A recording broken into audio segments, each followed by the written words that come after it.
Women are programmed differently than men. If you haven't figured that out by now, welcome to the party. Women are from Venus, men are from Mars. But that's the reason that we need to get together in the first place, because we have to be able to pick up where they leave off, and they have to do the same for us. Wherever our strengths are, we have to be able to encourage that person to continue to be strong in that department. But we also need to identify our weaknesses and do our best to not demand from our spouse that they can also fix their weaknesses. If they can, wonderful. But our job is to be able to be the strength in their weakness and vice versa. The trust factor is your ticket to a better life. The trust factor shows you how to get through the night. Good morning, everybody. Welcome to another episode of the Trust Factor podcast. It seems like we've hit a hot button subject. We're talking about divorce. And it makes sense because we're living in a generation where that number of people getting divorced, record highs. It seems like every generation that we get farther and farther away from the giving of the Torah at Mount Sinai 3,500 years ago, we seem to get lower and lower in our ability to be able to hack it, in our ability to be able to do the right thing. It's not easy. I get it. Life is not a picnic. It wasn't designed to be a picnic. If you're going to be rewarded, then the harder the test, the greater the reward. It's in the Gemara, Lafum Tzara Hagra, and there is arguably no test more difficult than that of marriage. That's the number one reason we were commanded to get married in the first place, because God understands in his divine wisdom that man has to improve, and man can't do it on his own. Physically and spiritually, he needs assistance. And so in the physical world, God gives us a wife to be able to be our mirror, to be able to help us to move in the right direction, to find out, to identify what our deficiencies are, and to constantly work on them. We all have them. Every single one of us, some more and some less. And that spouse is a custom-picked partner that God created and brought into your life to be able to assist you to get by in this physical world, to reach the height of your abilities in this world. But you have to have eyes to see it, and it comes with work. On the spiritual side, he's obviously your assistance. You need help? We've talked about it. Reach out to your creator. Pray. Have a conversation. Ask for whatever it is that you need. He lacks nothing. He can give you everything you want. So he is your spiritual guide, and your wife is supposed to be your physical guide. But if you don't have that relationship because you think that you're the be-all, end-all, you think you're coming into this marriage, I'm the perfect one, everybody just needs to follow my lead, I've got no need to grow on my own, and I'm going to run around telling everybody what they need to do, then you're setting yourself up for obvious failure. One of the recent comments on this yesterday's episode talking about divorce was that somebody said, I saw that coming. I knew that this was inevitable, that I was going to face these challenges and this constant threat of divorce, and I didn't want to end up there. And that's why I never got married in the first place. Come on now. That's the exact opposite of what we're supposed to be doing in this life. We're supposed to step up and face challenges head on. And if you fail, you pick up and you try again. And if you fail, you pick up and you try again and again and again, as many times as it takes. You would not accept failure from a child who's having a hard time learning how to walk. Every time they step up as a toddler and they fall on their butts and they're crying in pain and there's tears, you're not going to say, it's okay, don't worry, don't ever try again, I'll carry you for the rest of your life. No, get back up and try again. It's important, because if you don't learn how to walk, my friends, this life is going to be very difficult for you. Same applies when it comes to your relationship in marriage, your most important relationship, especially if you have children. It's your mother of your child. So if you're ever going to make that extra effort to step up and try again, it's going to be in this relationship with your spouse. Let's keep reading. We just started off this section of divorce, and he gave over a small idea about this wise person who was saying that the reason that we suffer from this plague of divorce in our generation is because we have a weak, pampered generation. Guys, if you're my age, and if you have children that are in their teens or in their early 20s and they're just getting started in life, you know that you want to pull your hair out of your head sometimes, because they're not the same generation. They're not made of the same stuff that we are. And I have news for you. It's the same thing, by and large, between us and our parents' generation or our grandparents' generation. It's a different work ethic. It's a different society. It's a different culture. It's a different time in history. We face different challenges. And so we can't always compare, but there has to be a baseline expectation that somebody is going to be motivated. And we're living in a generation where it's all disposable. Today, everything is disposable. Think about it. When we were kids, when we were growing up, our parents stitched our clothing. My mother used to put patches on the elbows and on the jeans, on the front of the jeans. I hated going to school with patches on my jeans, but my mother patched them. Why?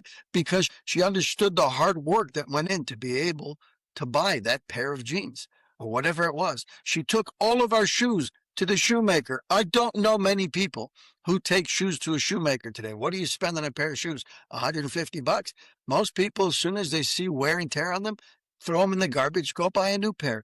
Appliance breaks down, get rid of it. It's out of warranty. Throw it in the garbage. Get a new one. Nobody wants to repair. Nobody wants to fix. Nobody wants to put effort into something that they've already used. It's so much easier to just get a new one and get rid of the old one. That's the world we live in, a disposable society. In the Torah, we were learning about Yaakov, our forefather, who was leaving his father-in-law's house, running away to get away from his father-in-law, who was a criminal. And while everybody's on the way, he realizes that he forgot his little utensils, his pots, his pottery. He forgot them behind, a few pieces. And because of that, he went back to go get them. He sent his family ahead and he went back. And that, if you remember, is when he had the fight with the angel and he got hit in his thigh. But that was the idea, that he understood he had value for the precious items that he acquired that served him and his family. We had a sensitivity to that. An inanimate object. I bought a pot, I bought a pen, I bought a table, I bought a chair. It's not that it's a table. It's not that it's a chair. It's not that it's a pot. It's that this table and chair and this pot and pen served me and served my family.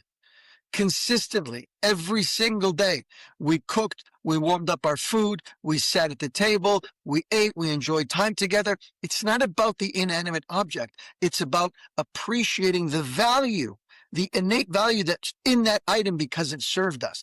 And he went back to be able to get those pots and pans. Foolish people might think, well, if you're so cheap, just make some new ones.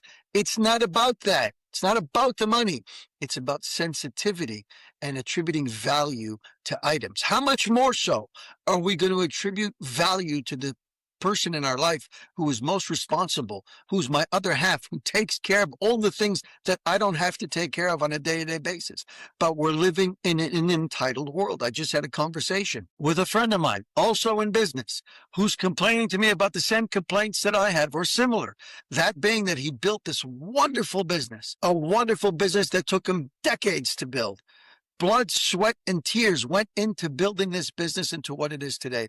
But he's older. He's up there in age and he wants to settle down and he wants to retire. He wants to give it to his daughter and his son-in-law. But there's no motivation. They won't even schedule a meeting with a lawyer. It keeps getting switched every 5 minutes. Why? Because it needs to revolve around their plans. The little baby and the trips that they need to take and the day trips and the summertime schedule. You're barely making it by. You're barely getting by in life. Here comes a gift on a silver platter. Somebody spent a lifetime building it, wants to give it to you to help you out in life, and you can't even show up for a meeting. That's the generation we're living in. Entitled, spoiled, and lazy generations. So what do you want them to do with marriage? If marriage is so difficult because it requires constant work and sacrifice, you can't put up. You're going to end up just another statistic. That's where we are today. That's why we have to learn from the Torah the values and the precious learning that we can get from our forefathers and the value that they had for inanimate objects, never mind human beings and what they do for us. So let's keep reading about what this wise man said. He says, we also had our share of difficulties. He's talking about a previous generation. We had misunderstandings and quarrels, but we never considered the option of breaking up our marriage. That's why I said yesterday, that word divorce is not in your lexicon. It doesn't exist in your mind. That's this generation. Our goal was to build a successful relationship. We were therefore prepared to invest the efforts needed to reach our goals. Thank God we succeeded in weathering everything. And as a result, we raised our children and married them off, seeing grandchildren and great grandchildren. Do you have any idea the blessing that comes from children and grandchildren and great grandchildren, all of whom are a source of joy for us?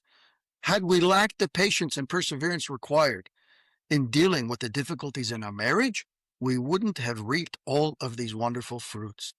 They cut off their noses despite their face. They don't have the wherewithal to see forward into the children and the grandchildren and the great grandchildren, the opportunity to bring life into this world and to have a legacy to leave behind and to raise good people who are going to contribute to this world in a positive way that you can look to, and then you can get what we call nafis, right? We can get pleasure. We can get a sense of joy in looking at what we've brought into this world and be proud of who they are. You don't have that if you haven't been able to weather the storm, or if you're like this person who posted on my comment that that's why they never got married in the first place. What an opportunity missed. And never mind the kids and the grandkids and the great grandkids. What an opportunity missed when you have a solid relationship with another individual who you can see eye to eye with, who's got your back and whose back you have. You're now a tag team. You now have power in numbers.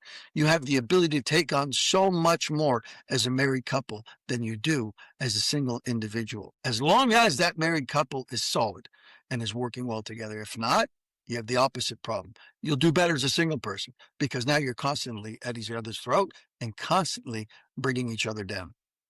It says from here we learn to correct the misconception that a good marriage is automatic. If you've ever looked at somebody, if you ever looked at a couple, your parents, your grandparents, your neighbors, and thought to yourself, wow, that's unbelievable. What a marriage. I wish I had that. I don't know what they did, but they found each other and they found the perfect mate for each other. I have a couple like that in my family that I look to and I often think, wow, could God have ever put two more amazing people together? The love that they have between them, the passion that you see in their eyes, and they're no spring chickens. They've been around, they've been married for probably 30 years. But you look at them and you see like they were newlyweds, the way that they respect and honor each other. And I think to myself, it must have just been a click, like a puzzle. They just fit together perfectly. You're diluting yourself, my friend. If you ever thought that was the case, you don't know how wrong you are. The reason that they're so successful in their marriage is because they were willing to do the hard work, the heavy lifting. They were willing to be able to negate themselves. Never mind being entitled. I deserve X, I deserve Y, I deserve it all. They negated themselves. They took their will out of the picture, canceled. We're living in a cancel culture, right? Where you say the wrong thing and they cancel you. Don't wait for somebody to cancel you. You cancel yourself. I don't exist. I don't have an opinion when it comes to my wife. I don't have an opinion. If it makes her happy, then she can have her way all day long, because at the end of the day, that's going to make me happy. If you're living like that, then you have that relationship of these two people that you see on a regular basis and think, what a wonderful relationship they have. You better believe that they've worked on it for many, many years. They've had their ups and downs. There are no relationships that aren't without problems. Listen to what he says. Couple with problems look at happy couples as if they've been enjoying a happy marriage from day one. Like I just said, it's not true. It's not true. That's far from the truth, he says. Even a marriage between two righteous people of impeccable character is plagued with its share of tension and disagreements. We're human beings. Women are programmed differently than men. If you haven't figured that out by now, welcome to the party. Women are programmed different. Women are from Venus, men are from Mars. There's truth in that statement, and that we are so radically different. But that's the reason that we need to get together in the first place, because we have to be able to pick up where they leave off, and they have to do the same for us. We have to be able to fill the gap of each other's weaknesses. Wherever our strengths are, we have to be able to encourage that person to continue to be strong in that department, and they should continue to encourage us in our strengths. But we also need to identify our weaknesses and do our best to not demand from our spouse that they can also fix their weaknesses. If they can, wonderful. But our job is to be able to be the strength in their weakness and vice versa. And the same applies for children. Our job as parents is to identify our child's weaknesses and strengths and to be able to help them bolster their strengths and fix their weaknesses. That's when it comes to the kids because we're molding them, we're disciplining, we're guiding them. When it comes to our spouse, we can't necessarily help them fix their weaknesses. They're grown adults. If we can, wonderful. If it's done in a kosher way, if it's done in a way that agrees with this idea of canceling ourselves and it's completely altruistic, it's for our spouse's benefit. Maybe if it's under the supervision of an Orthodox rabbi, maybe, but that's not your job. They have to fix themselves. And if they're growing in Torah and they're learning the things that we're learning, then you better believe they're going to want to fix themselves. And if they see you growing and becoming the best version of you, then you better believe they're going to want to do the same thing. Nobody wants to get left in the dust when they see their spouse doing something that's making them a better spouse, a better parent, a better individual. They want to hitch the wagon. They want to do the same thing. So they jump on board and they start changing, but it has to be at their pace and their desire, not yours. Any human being must learn to compromise and sacrifice in order to make peace and create a happy environment with a second human being. Forget husband and wife. Forget male and female. We're all so different. We all have different faces in order to remind us that we have different characters. We have different souls, different neshamas. We've lived different lifetimes and different experiences, and we all have different things to fix. So just to get along between two different people from two different backgrounds, very difficult to spend an extended period of time with somebody that you don't know, different character completely than you, different desires, different likes, different dislikes. Very, very challenging. Now you got to live with the person. You have to share a bed with them. You have to make life-changing decisions with these people. You have to learn to see eye to eye with somebody who's programmed exactly the opposite of you. If you push away and run from that, like the other person did with the comment, then you're going to remain who you are for the rest of your life. And if you want to take on that challenge, it will come with growth opportunities that can only come from that type of a challenge that we find in this institution of marriage. And my friends, it's so worth it. That's why the Creator, in his loving divine wisdom, made it a commandment, and it was the first to be able to find a mate, to be able to get married, and to start having children, because that, my friends, is when life starts. Make the investment. It's well worth it. We'll speak again tomorrow. Thank you for spending time with us on the Trust Factor podcast. If you've heard something today that moved you, save this episode and share it with someone who might need to hear it. Be sure to subscribe so you don't miss upcoming conversations that challenge, empower, and uplift. And if you're on social media, connect with us. Leave your thoughts. Drop a quote that resonated with you. Hashtag the Trust Factor podcast. Until next time, keep growing in your trust and keep living with purpose. I'm Jesse Revivo, and this has been the Trust Factor podcast. Thanks for listening.